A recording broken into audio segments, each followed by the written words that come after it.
आपका भोजन करना बेकार है। आपके भोजन करने से यदि किसी के मुख में पानी आ रहा है तो आपका भोजन करना बेकार है, और यदि आपके बोलने से किसी की आंख में पानी आ रहा है तो आपका बोलना भी बेकार है।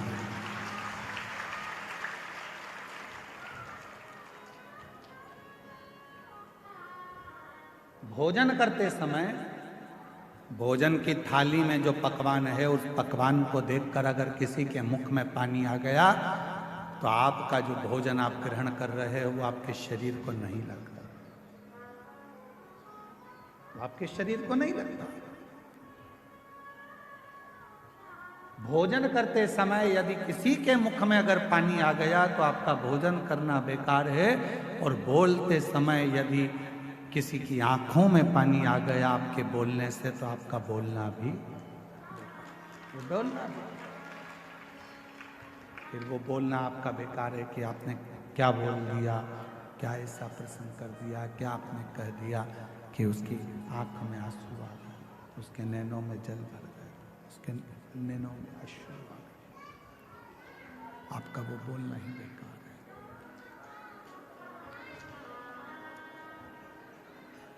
शिव महापुराण की कथा में भगवान शंकर के पवित्र चरित्र में शिव जी की पवित्र कथा में प्रसंग आता है। भगवान शंकर की कथा में बड़ा सुंदर एक प्रसंग आता है। पार्वती जी भोजन का जब निर्माण करती हैं, पार्वती जी जब भोजन बनाती हैं, भोजन का निर्माण करती हैं, तो सबसे पहला भोजन पार्वती जी बनाकर अपने जितने गण हैं उन सभी गणों को भोजन कराते हैं, सभी गणों को भोजन कराते हैं।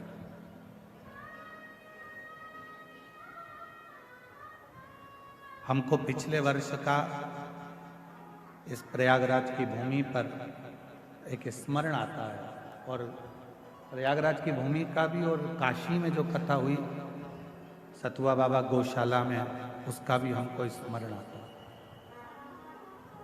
जिस समय पर सतुआ बाबा गौशाला में कथा चल रही थी तो